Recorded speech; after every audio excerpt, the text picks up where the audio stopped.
Is up, everybody? Welcome to episode number 49 of Bettin N Boozin here on the HHH Racing Podcast. I'm your host, Kyle Roscoe, and welcome back, everybody. This has been what an unbelievable run we all had at Breeders' Cup. Unfortunately, two of us are not going to be here tonight to share our stories. Well, Noah and I will talk about it briefly, but what an unbelievable time we had at the Breeders' Cup. I mean, I was on the recap show if you guys watched that, but yeah, there's nothing better than Santa Anita, i.e., all the internet issues. We don't have to talk about that right now. That's been covered in depth, but it just absolutely great time. Shards, of course, got the hat going, got the jacket in the other room, but just an absolutely unbelievable time and one for the ages for sure. If you guys can do me a favor, as you see scrolling on the bottom side of the screen, if you are brand new here or you find yourself coming back on the regular and you aren't subscribed, why not? You guys are already coming back to watch these shows anyway. Please go down below the video player and hit the big red subscribe button as well. Smash that like button, as the very astute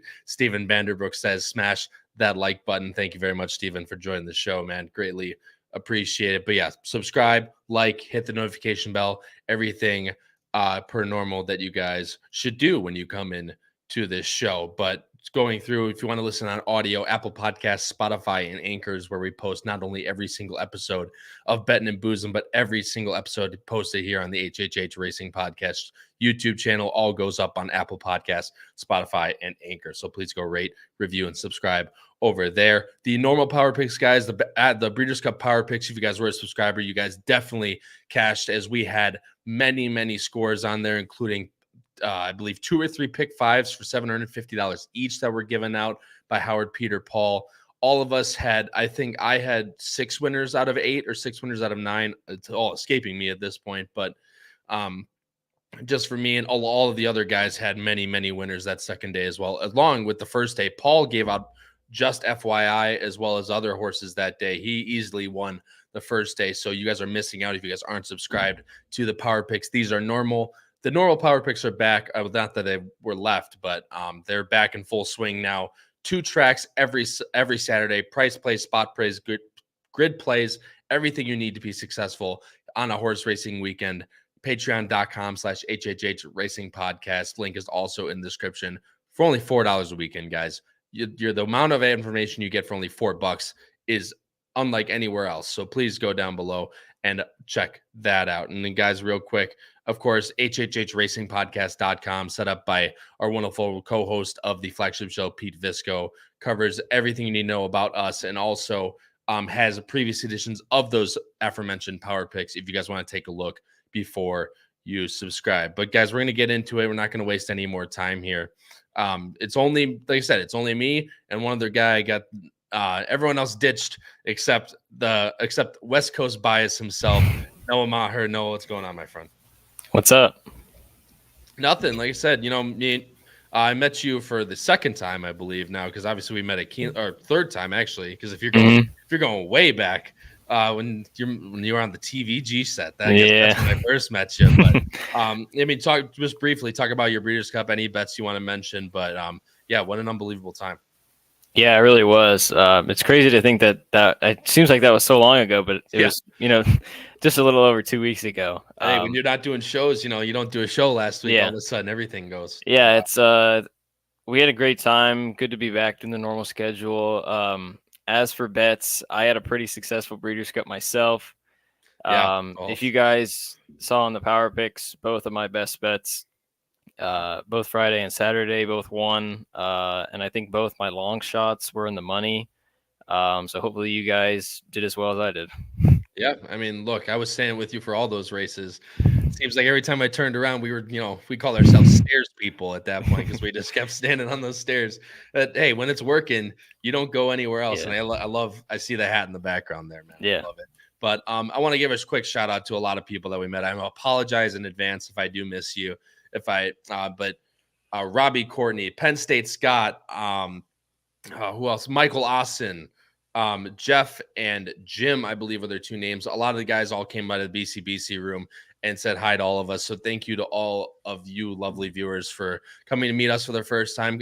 That's what it's all about, guys. It's just, we try to be as personal as possible, and obviously it's hard to do that through a screen. So getting to see you guys at the racetrack and talk about bets and just life in general, this is what it's all about. So to all you guys that I mentioned, and of course the ones I didn't mention, was absolutely brilliant. And there some of you guys in the chat, Steven Vanderbrook, like I said, Sean Kane, nice hat, received mine today. Hell yeah, man.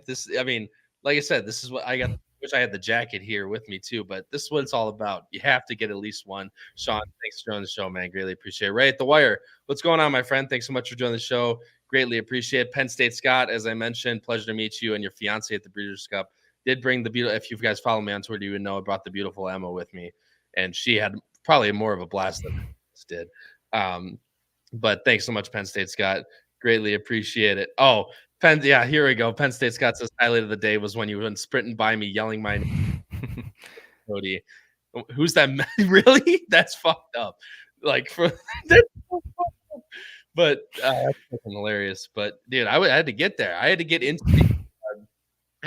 the or at least to the winner's circle, because apparently some other of my friends, because Matt Miller, Drew Coney, and Patrick got into the winner's circle with the Dorman family, and I wasn't invited apparently. But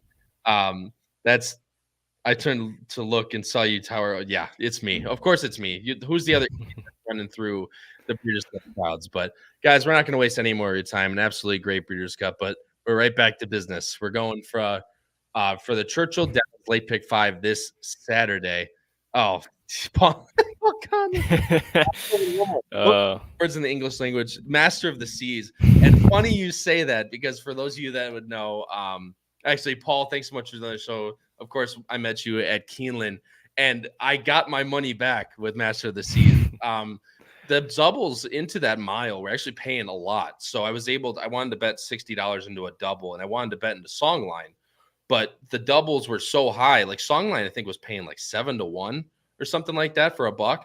So I was able to spread the risk, and I was able to put 30 there, 22 Master of the Seas out of Goodnight Olive, and then 10 into Gina Romantica, which all of them Songline was a little flat, but Gina Romantica ran really well as well. So to your point, Paul, I did get all my money back and more with Master of the Seas. So not so much a pain, but that day, that was one of the biggest win bets I've ever made on a horse, and I got nosed by Up to the Mark, who also ran fantastic that day. But like I said, guys, we're going over Churchill Downs Saturday Late Pick5 with the Grade 3, and I apologize if I butcher this every single time I say it, but the Chilukki Stakes Grade 3 going a 1-turn mile, of course, and there's some very nice fillies and mares in there. So we'll obviously take a look at that when we get there. But this Pick5 starts in race number 7, and this one, guys, all these are doozies. There's I believe the lowest field size of this Late Pick5 is 9 horses, and it's in the race before that. I believe it's race 9, but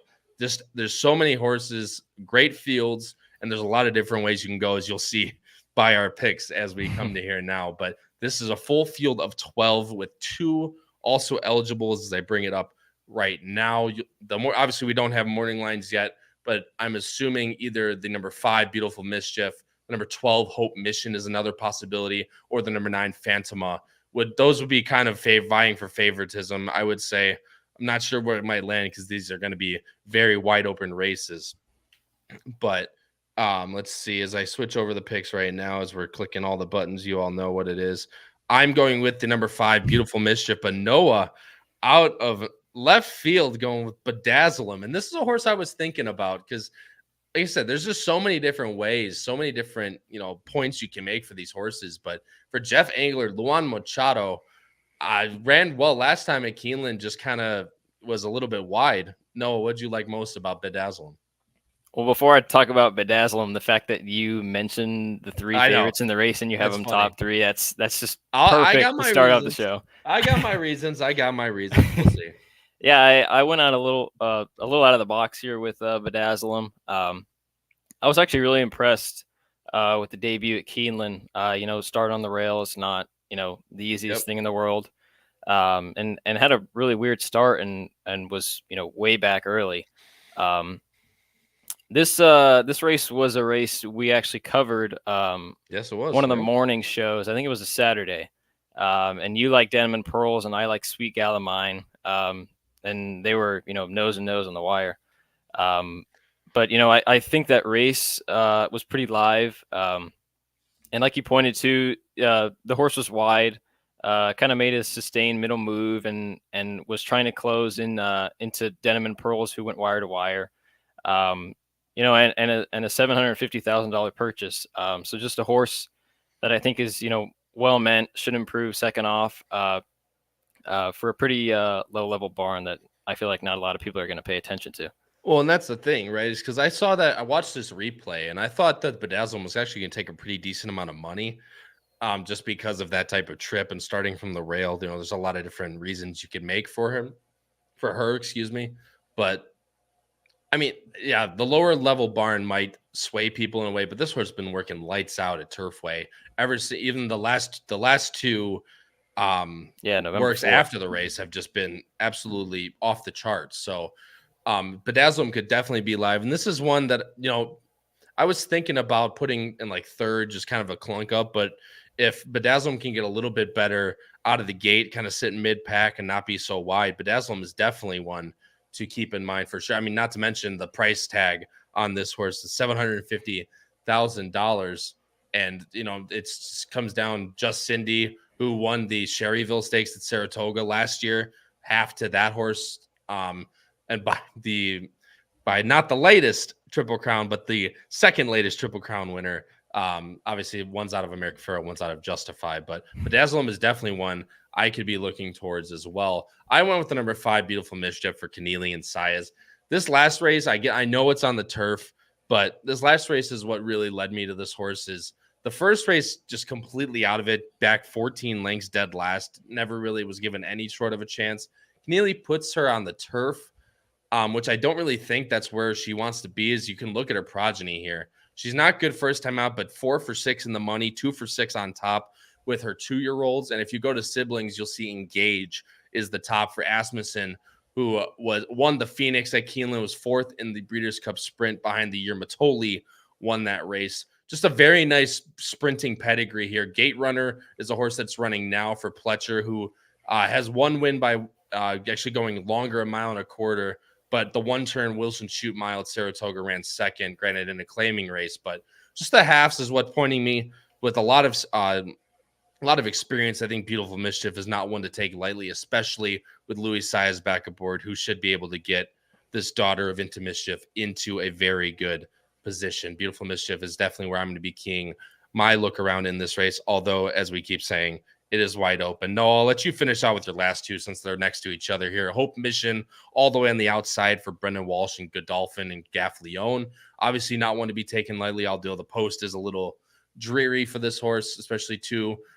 And then Wonder Review for Greg Foley and Martin Garcia. Yeah, my first note on Hope Mission was the post. Definitely concern. Gaff Leone and Walsh are dangerous. Bred and owned by Godolphin, the horse is going to be a major player. And then to rattle off on the 11, Wonder of You, just again, a trainer that's not, typically great first out, but just a wide open race. And Army Mule has been one of the top progeny that I've seen this year. It looks like the horse, should be going, the distance that it should like. So I just kind of threw that horse underneath, but there's a lot of different ways you could have gone here. I mean, we keep saying it. It's just, not to beat. Actually, I shouldn't say that. We should not say that. I knew where you were going. Yeah, I know, but everyone knows. But I'm not. There's no way I'm putting that out there. But Hope Mission, Wonder View, definitely two likely prospects. I have Hope Mission in third. Just very well meant. Arabian Hope was a nice horse for Dolphin overseas. So it's just, well meant. Just the post is really the biggest thing, but has been working lights out for Brendan Walsh. I know he's not very good first time out with these types of horses, but Hope Mission is definitely one to consider, at least in the money. I have him in third, again, due to the post. The last horse that I have in there, sorry, I'm trying to do this without numbers, is Phantoma, who I mentioned. Cherie DeVoe, who's had a little bit of a lackluster start to Churchill, but been very hot through the summer and the beginning of the fall, especially at Keeneland. So it's been working lights out at Keeneland. And Golden Review, you could see her progeny 4-3-1, half to Prince of Jericho for Brittany Russell, who's obviously a very good trainer out on the East Coast, primarily in like the Maryland circuit. But just winning the listed stakes out there, was second in the Chick Lang to Rivet, who's a nice sprinter. So there's just also dirt sprinting pedigree there as well. And if Giroux can get into a good spot with a well-working daughter of distorted humor, I think Phantoma is also one to keep in mind. But this would definitely be a spread race if you're playing any sort of horizontals, unless you have a very, very strong opinion. It's kind of single or spread. There's, you can use a few, but if you're going to use a few, you might as well use more and go skinnier later when you have your bigger opinions. I'm going 5, 9, 12, and Noah's going 3, 12, 11. No, I'm going to switch over right now to race number 8, and this is a $30,000 claimer going why is this being horrible? Hold on, sorry, my thing is dying on me. Going 6 furlongs on the dirt, finally got it to go here. Field of 10, most likely favorite, I would assume. Might even be the number 4 concept for Saez and Asmussen, coming off of a little bit a layoff, if I remember correctly, but first time gelded, so that could be where you land, or would be the number 9 Magnificent Mile, who, shocker, I'm going with Magnificent Mile on top. Noah has Magnificent Mile nowhere and is going with another little bit of a wild card here. Fan the Fire for Gaff Leone and Joe Sharp off the trainer switch. And no, I'm going to switch over to the PPs right now. I have a few stats, but I'll let you talk first about Fan the Fire. Yeah, I didn't really know kind of what to do in this race. I ultimately landed on the 1. I'm sure you'll bring up the stats with Sharp, just because he's so good off the claim. But I mean, even a trainer switch to Sharp, he's pretty good at that. But the thing for me, along with the trainer switch, is you get first time Lasix. The horse has run a couple numbers that are probably pretty competitive in here. And the one thing that I kind of key on is the fact that when Sharp takes over. The horse ran on November 2nd, so the fact that he's bringing him back, bringing this horse back, fairly quickly, I just feel like he sees something and he's got a little bit of a confidence. Yeah, I mean, look, Joe Sharp he's had a very good start to this Churchill meet, winning at 22%, 5 for 23 on the win end. Just in the past 5 years, he's kind of been a little bit, not off in the trainer switch department, but you can see in my top right here, in the last 5 years, he's 9 for 79 off the trainer switch with a 31% in the money rate. So only winning at 9%, but that last race could have every single way of winning this race as long as the son of Hardspun gets a little bit of a trip. But Fan the Fire is definitely one to take into account, especially with Gaff Leone aboard. I want to give a quick shout out. There's a bunch of new people in the chat. Des, Wee Woo, and Back is Wet. Thanks so much for joining this show, guys. Greatly appreciate you coming out. Comment in the live chat if you guys have anybody, if you have any opinions on these races. So let's see here. So I'm going with the number 9 here, Magnificent Mile. Noah, you don't have the horse anywhere. It's just, I actually want to hear why you don't have this horse anywhere, but I'll go through it first. Magnificent Mile going on a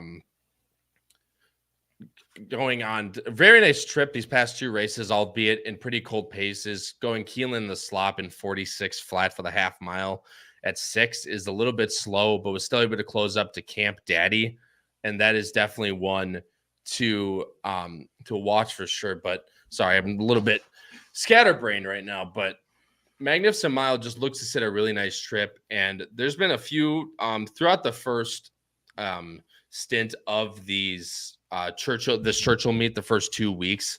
There's been a little bit of a trends that I've wanted to point out, and I do want to give a quick shout out to Ryan Pip on Twitter, who puts a lot of these out. While I was doing my research, I was watching the replays, and I came across, obviously I know him from before, but I came across these track profiles. He does a really good job, so I want to give a quick shout out to him. But in these dirt sprints, guys, it's kind of all over the place, but you want to be a little bit close to the lead as through these first few weeks. And Magnificent Mile looks to set that really decent talking trip. So I'm just looking there, and definitely has the most little bit inconsistent from that last race at Indiana, but I think he wants to go a little bit longer. So Magnificent Mile is definitely going to be one to set a nice trip that I'm going to key in on top. But no, I'll let you close out here again, and then I'll move on and I'll finish up mine. You have the number 4, I believe, is Concept, right? Yeah. The number 4 Concept in third, and then the number 6 Forever Cool in second.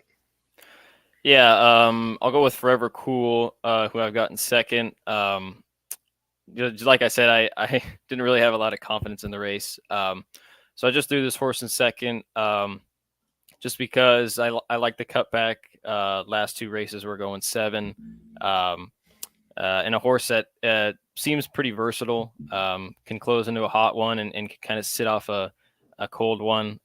So some versatility there, or versatility, sorry. Yes. And then I threw Concept in third. I didn't really know what to do with Concept. You've got Concept in second. Yeah.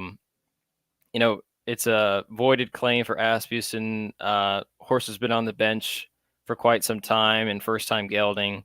All signs point to, dangerousness with an Asmussen runner. But a horse that, has gotten the lead several times in cold paces and just hasn't been able to get it done. So I just feel like if he gets, really any kind of pressure, he might not be able to stick around. Yeah, and I don't disagree with you. And that's what I'm saying is I just didn't know what to do exactly with Concept. He was running at Asmussen obviously likes to run a lot of his horses in Texas as well. Second by a neck, but I don't really know how to take that. What came back at Oaklawn and a claimer just faded away. He's been working really well coming back off the bench, but in first time gelding is an angle that a lot of people love for a son of gun runner. So I think this horse might be bet, maybe not the favorite. I think Magnificent Mile is probably going to drift to that regard, just based on trip as well. But if Concept's ready, can definitely hang on for a little bit of a piece of something. And for some reason, I'm not sure if this horse might even be in or not, because he's not in for the claim, even though this is a claiming race. That. So I don't know if that's a condition, but it's a little weird. So if anyone has that answer in the chat, please let us know. But you can see it on the Equibase. Obviously, in a $30,000 claim, he's the only one that has nothing. Maybe he'll scratch. I'm not sure, but Concept is one to watch, and especially if he takes a little bit of money come post time. But the last horse I have in there, guys, is Sheriff Ronnie for Sanchez Solomon with Leperoux. This is a horse that definitely could sit a nice trip closer to the pace. But the only thing is that coming over from Laurel, but he is entered into Laurel tomorrow as well. So keep on the lookout for the 4th race tomorrow. If you like Sheriff Ronnie, and see if he runs over in Maryland instead of this spot here at Churchill. He ran very well in the maiden claiming race over there, 1 for 14, but has 7 in the money out of 4. So 80, just over 50% in the money for Sheriff Ronnie. And if he can sit a nice trip, which towards the front, maybe he can hang on for a piece, although I much prefer others on top. I'm going 9-4-2. Noah's going 1-6-4. Guys, moving on to the next race. So I want to give a quick shout out here. Tanner Hawkins, man, haven't seen you in a while. Thanks so much for joining the show, man. Greatly appreciate you popping in. If you have any comment, any opinions or anything on this card, please let us know in the chat, man. I'd love to talk again with you. Long time no see, guys. Race number 9 here is the allowance optional 100,000 going. This is the one on the turf, going mile and 16th on the turf. Let's see. The morning line favorite draws a full field of 12 with 3 MTOs, excuse me. And the morning line favorite, I would assume, would be the number 6 Strong Quality for Giroux and Mark Casse. And as I switch over the picks right now, Noah and I are both going elsewhere, and we're both going with the number 2 Johnny's Fireball for Norm Casse, the red hot Norm Casse, might I say, and Louis Saez. No, I'm going to switch over. I'll let you have first crack. What'd you like most about Johnny's Fireball? I'll just go quick just because you've got him on top as well. But just the thing that kind of popped out to me was once Casse took over, went immediately to the turf and kind of became, another kind of animal. Winning on the lead first time on the turf, and then second time at Kentucky Downs, which we know is always tricky, but had some trouble and looked like a pretty good field. And then came back at Keeneland, and it was very impressive. So a horse that likes Churchill, horse that's, fired at the mile, and you get Saez, who's an aggressive rider. And I think he's going to get some pace to run into. Yeah, and took the words right out of my mouth. I think he's actually a little bit better of a little bit better, closer to the lead. Like that last race at Keeneland was the one I was really keying on. Look, coming from optional claim, from claiming, put on the turf on an N1X, wins, and N2X optional claiming, gets nowhere near a good run that that he deserved in that race. He got checked early, was really tight in on the inside, and it's Kentucky Downs, comes back to Keeneland and wins pretty decently in an N1X, albeit by a neck. But Norm Cassie started off 4 for 7 in this sorry guys, my gosh, in the opening stages of this Churchill meet. So for the Johnny's Fireball, consider a really nice trip for a red hot trainer with Saez aboard. Johnny's Fireball is definitely going to be one of the top ones I'm keying in on of the entire day for me. No, I'll go to you as well. Again, strong quality. I mean, look, easily the classiest horse in this race for the other Cassie. I'll be Mark Cassie, ran in the Arlington Million, the Manhattan at Belmont, and then in the Tappet in Kentucky Downs, losing to horses like Set Piece, Up to the Mark. You know, we could talk about racing lines for the entire time, but strong quality is definitely one that could be considered in here. Yeah, probably the classiest of the bunch. Like you said, ran in the Arlington Million, ran in the Manhattan, set the pace in both of them. I think strong quality was entered in a race that we were covering at Keeneland and ended up scratching, maybe because of the weather, I believe. The one concern for me was there are other horses that are going to try and get the lead, off the break. The question for me was whether or not he can handle that. He's certainly good enough. Just with, other speed that's going to contest. It was just kind of enough for me to put him in second instead of first. Yeah, and I agree with you completely. Just the pace structure as well. I mean, like I said, this is a pretty big drop in class for a horse like this, which is, I mean, that goes without saying, but there's a little bit of pace up front, and one of the track profiles is on these turf routes. There hasn't been a single horse to win on the lead. It has been a little bit smaller sample size, of course, but out of 12 races, there hasn't been a single horse to win on the lead. And that's another way. Now, obviously, you can always say if they start racing on the turf for a little bit in these next few days, you can take a look at these turf routes. But that's definitely one thing to consider is for horses on the lead. But strong quality is definitely one that needs to be taken into consideration. Noah, I'll let you finish up with yours, and I'll talk about mine. You have the number 12 Street ready for Maker right off the claim. Yeah. Pretty much my key angle here. That was pretty much it. A horse that's shown some ability, showed some ability in the summer and winter of last year.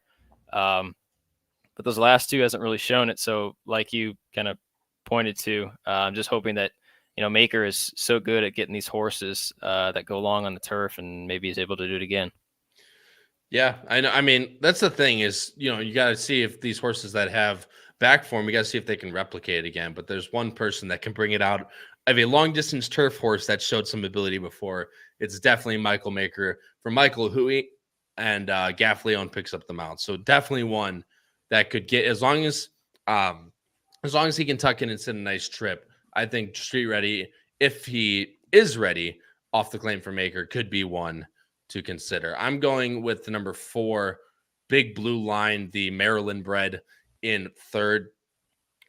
A lot of dirt in this form, obviously, but that race at Kentucky Downs really showed. I mean, absolutely game, was able to duck in and almost get the win under Joel Rosario. Picks up Talamo back, who's been riding him on the dirt, so that's no concern of mine at all.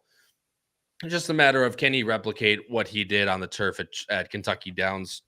And with those speed figures also on the dirt, if he takes to the turf, Big Blue Line could definitely be very interesting. And I think he'll be a pretty decent price in the fact that people are going to say, oh, he's a dirt horse. That 96 will definitely key in on it. But then Kentucky Downs and Paul, not too many people know Paul McGee, and all the things that I mentioned could be a little bit of a bigger price. So Big Blue Line could definitely be interesting for me.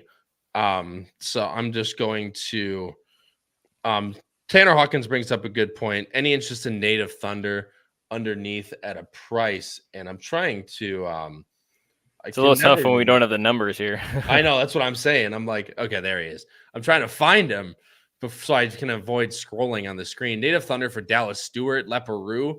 I mean, looks a little slow on paper, Tanner, but there will be a bigger price. And this last race is definitely one to key in on. You can see the blue numbers here a little bit slower. This one I looked at, albeit at very big prices, which I'm sure what he'll be in this race as well. If this pace gets really fast up front, which that's another thing, I'm not sure that it will, just because strong quality looks to be the speed of the speed.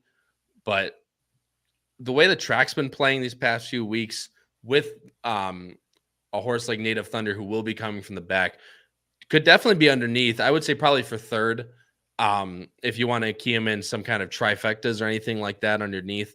But we'll need to definitely improve on the speed figures for sure. I'm going 2.64. Noah's going 2.612. Guys, switching over to the feature on the card, it is the Grade 3 Chilukki Stakes, going a 1-turn mile on the dirt. Of course, draws a full field of 9, with the morning light favorite most likely being the number 1, Nostalgic, on the inside for Giroux and Bill Mott, followed by the best Illinois bred in training right now, Irv. I can never understand. I can never get how to say that her name. So Chris Block, don't come after me. The last year's winner of this race, She Can't Sing, is back, and then Hot and Sultry for Norm Cassie, as well as Falconet for Pletcher. Lots of good fillies and mares after the Breeders' Cup for these, and we're both going with the number 1, Nostalgic. Noah looks, and I don't know, I'm gonna listen to you here, but she looked very, very good to me on paper. Yeah, definitely. If you just look at numbers kind of point blank, definitely the horse to beat. Even though I do have her on top, the one concern for me was the fact that her best 2 races were with Lasix, which I'm typically not really a Lasix guy, but definitely something to consider. And then in the grade 2 last time at Belmont and Aqueduct, obviously a good field. Amo Ray randomized was second to Idiomatic in the distaff. But then again, if you want to go back to the Lasix, then the best 2 races were going 1 turn. So kind of a yin yang there. But just a horse that I thought, was really talented. Mott, who's been, running well. He's only had 1 horse out of the money at Churchill at the meet. And then another, Owen and Brad at Godolphin that is going to be ready to fire. Yeah, and I just think she's a really good trip in this spot. I mean, she's going to be on the rail, but she's going to be dropping back into the middle of the pack anyway, so the rail doesn't bother me one bit. I think I know the answer to that question, Howard. I'll let the chat have a crack at it first, but I think I somehow I know a history question. That's kind of crazy for me, but Nostalgic just looks at a really nice trip coming back to where I think she's best. Obviously, Saratoga is a one turn out of the Wilson chute, which is what both those miles are. I just think she's a lot better cutting back to that 1-turn mile. And even though actually there hasn't been a rail winner at that 1-turn mile yet this meet, maybe today. I didn't look at today's, but the inside has been very good out of there. The 2 and the 3 have done extremely well out of the 1-turn miles. So Nostalgic is definitely going to be my horse to key on for the entire day. And you'll see that reflected in my best bets. But Noah, we're pretty similar on the back here. I'll talk about Ouvre, who thank you to Howard and Right at the Wire for giving me the correct pronunciation. I mean, look, she's just very, very good, both on turf and on the dirt. She won the Jean Elizabeth at Hawthorne in July, running a 98 buyer, then goes to the turf, both Keeneland and Kentucky Downs, both wins. I mean, look, Illinois bred, of course, I'm going to be a little biased, but Ouvre is very, very good. And this dirt, if you want any, maybe she's a turf horse, you should just look at this Jean Elizabeth. I understand it's at Hawthorne, but just the fact that she can run a 98 on the dirt into a colder pace is definitely one. Don't throw her out. All I'm going to say. So the number 9 we have is Hot and Sultry. I have her in third. You have her in second, Noah. And then the number 7, of course, is Falconet for Pletcher. Go ahead and talk about your bottom 2. Yeah, I was almost tempted to throw Hot and Sultry on top. Another horse for Cassie, who you mentioned in the previous race, has been on fire. Just a horse that 4-year-old that looked like she was improving. and ran into a really good field last time on Derby weekend. Matarea, Wicked Halo, I think, came back last. I think she won last week at Churchill. And then Goodnight Olive, we all saw was super impressive. Cassie's had this horse sidelined, but based off the works, this horse is definitely ready to fire. So I definitely expect a big performance there. And then I've got Falcon End in third. Just another one where I think the form is a little dirtied up with those 2-turn races. If you look at the 1-turn races, you go back to the summer of last year. She won an optional 80 here at Churchill. And then at Aqueduct, ran second, but Frostpoint ended up coming back to win. Yep. And then last time ended up beating Hidden Connection, who's also in this race, and popped a 90. So just a horse with, solid connections and a horse that likes a track. That's probably going to be a decent price in surprisingly the smallest field in the sequence that we're covering. Yeah, and you don't usually get Pletcher at that decent of a price. She'll probably be in that 8-1 range would be my guess. So if you like Falconet, you'll definitely love that price. Hot and Sultry is definitely a horse that needs to be considered. You want to talk about running lines? Here's your running line horse of this race: Matarea, Wicked Halo, Goodnight Olive, Clariere, Secret Oath, Clariere, Interstate Daydream, Yuguri, Hot and Sultry, obviously. Jesus. But Yuguri, there's just so many different horses. This is definitely a little bit of a step down for Hot and Sultry. As we touched on before, Norm Cassie is as hot can be and has been this entire year. So definitely one to be considered. Although, funny enough, Noah, that again, this could be, dive in a little bit into the weeds here, but the past few weeks, there's been 19 races out of the one-turn mile shoot. Not a single horse has won from 7 or outside. So that's that's one thing to keep in mind. Again, it could be just diving into the weeds, but that's one thing I guess to keep in mind if you like Hot and Sultry.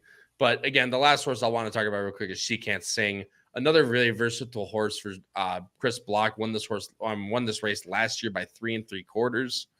Just again, it's going to be a little bit of a faster race, at least on paper, it seems like, and she's going to have to improve back to even improve from her best, which is a 91 on the grass at Kentucky Downs. But last year's Chilukki was an 86. You have horses in here running low to mid 90s. She's going to have to improve. She wants to repeat, but the defending champ, of course, is coming back to share her crown at 6 years old for Illinois legend Chris Block. I'm going 149. Noah's going 197. Noah, going into the last race here, another doozy, going 6 furlongs on the dirt for 2-year-olds.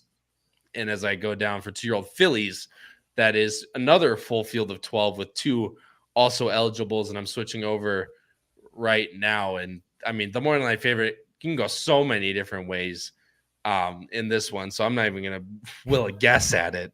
But we actually ended up pretty similar, even though the horse you have on top, Misenchanted, for Dale Romans, I don't have anywhere, but we both have the 6 and the 11 in there somewhere. So I'm going to switch over to the PPs right now. What'd you like most about your top pick, the number 3, Misenchanted?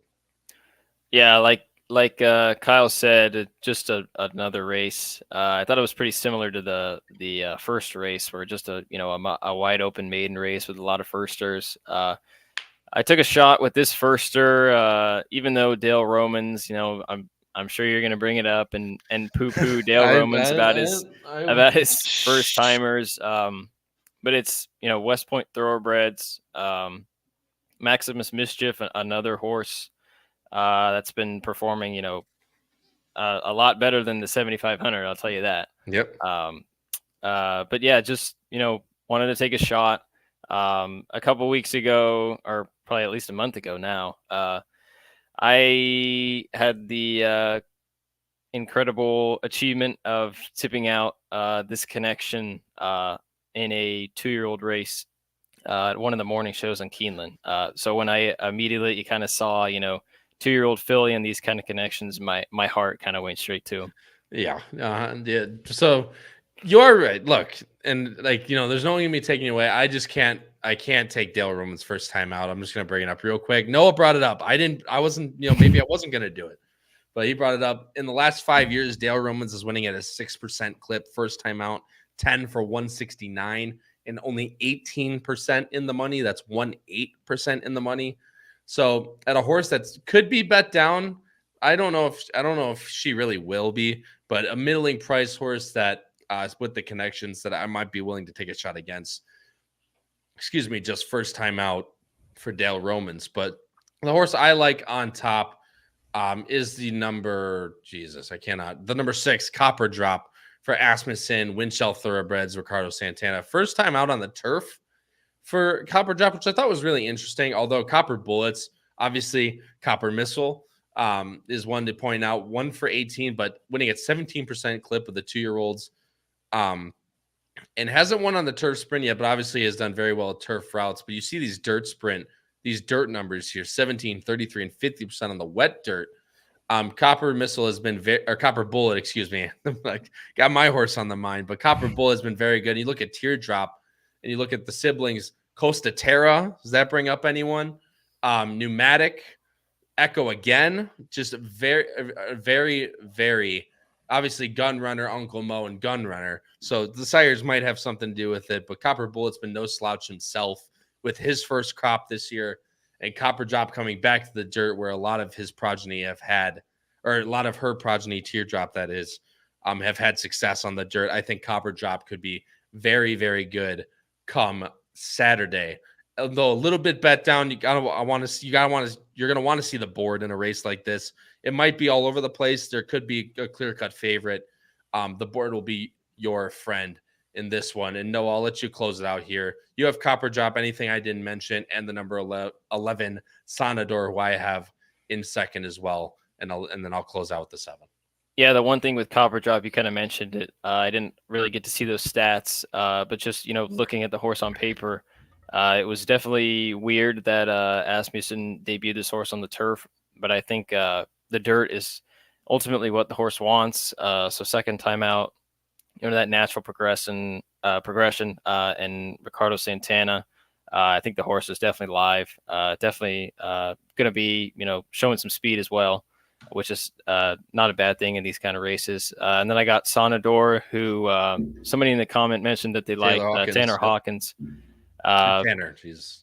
Yeah, with the post and Sherry DeVoe again is not one of the best at those first time starters. Maybe you will get a little bit of a price. Also, the fact that you get Gaffleone is definitely a plus, but maybe might drag that price down. Just one that I threw in a wide open race. That maybe can get up for third.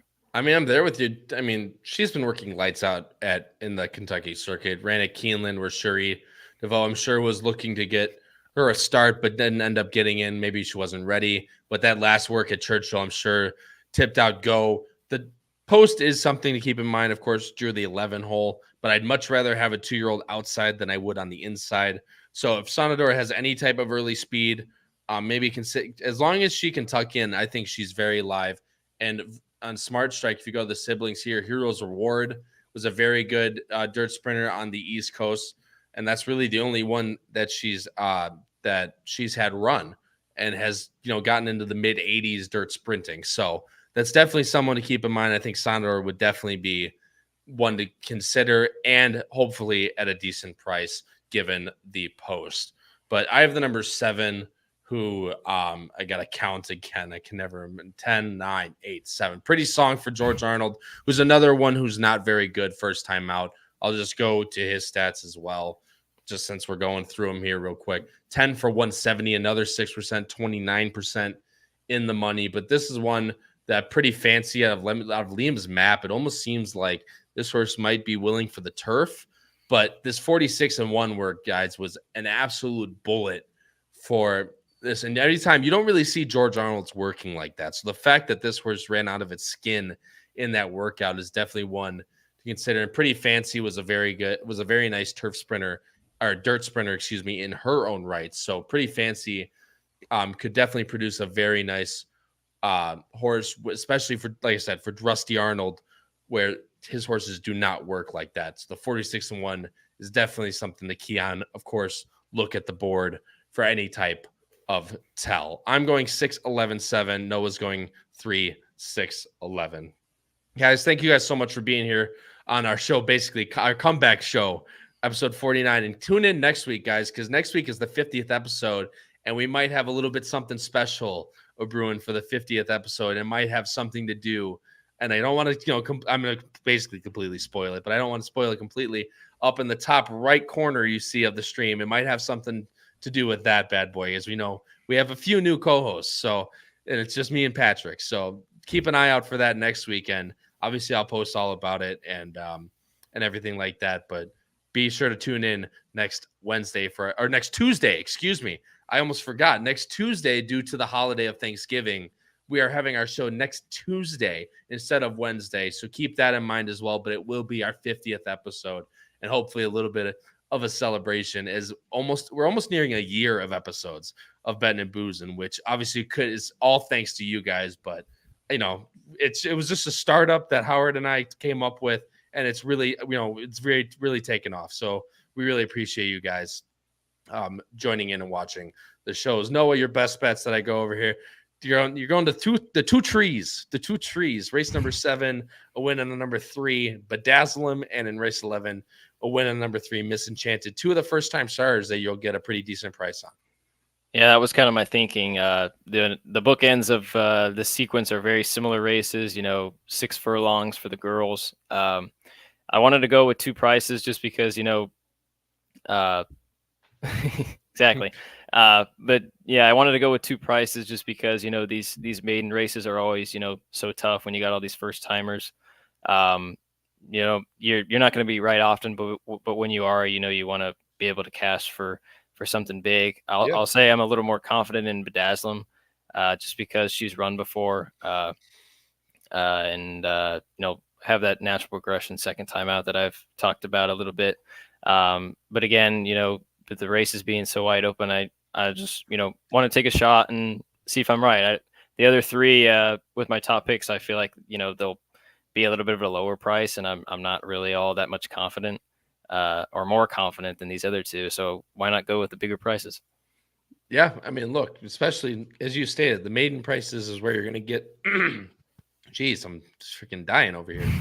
But the maiden price is where you're going to get, if you're right in those races, you will get paid no matter where you take. I mean, even the favorites, unless you have a monster in there, your favorites usually in the 5-2, 3-1 range. So no matter who you like, you're going to get a decent price there. So good luck with your best bets. No, I actually went the other way. So I went with a win on the number 9, Magnificent Mile. Just a little bit more stuff to go off of. Obviously, the race number 8 is that claiming race in there with Magnificent Mile, who's been coming from the back in pretty cold paces. I think if he ends up going off as the favorite, I'm not sure I'd like him as much as somewhere like 3-1. That's where I'd set my line.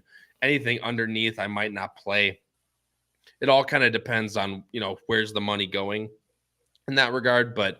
And then I'm going race number 8 here. I'm going to go, wait, what the heck happened there? That's not what I put at all. That's freaking weird.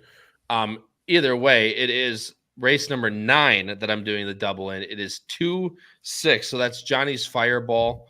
And who else is that in that race? I can never. Strong Quality. Strong Quality. Thank you. So if Strong Quality gets away on the lead, I want to have him on there. But Johnny's Fireball, my top pick, who I have the most confidence in to sit just off, who looks to get a very nice run. Johnny's Fireball, I'm including with the number 1 Nostalgic in there. So 2-6 with 1 in race number 9 is going to be my main double play of the day. So hopefully we can get at least Magnificent Mile home to get a little bit of money built up so we can get a little bit harder on that double. But again, anything under 3-1, I might not be willing to take on that. Don't even bring that up. No, I will not. I will not bring it up.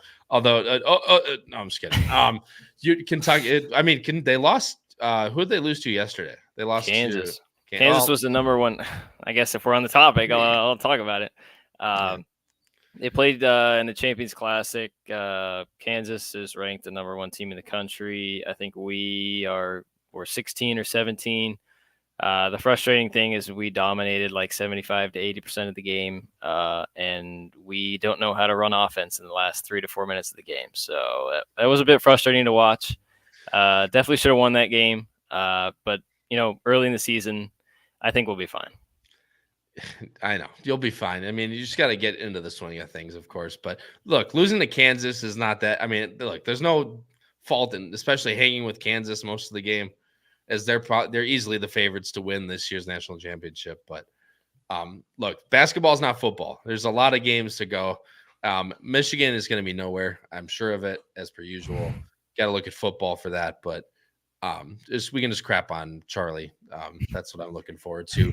Now, also next week, as Michigan Ohio State plays in 2 weeks, so keep an eye out for that as well on Tuesday. That should be a really good one for sure. But Noah, that's going to end our show, episode number 49 of Bettin N Boozin, covering the Late Pick5 Saturday at Churchill. And guys, like I said, I cannot thank you guys enough. Almost coming up on a year of Bettin N Boozin shows. Obviously, Patrick and I started this out. Patrick, Charlie, and I started this off, but obviously Noah came in after his, what we like to call the stellar first-time performance that he had, and everyone was like, bring back Noah, bring back Noah.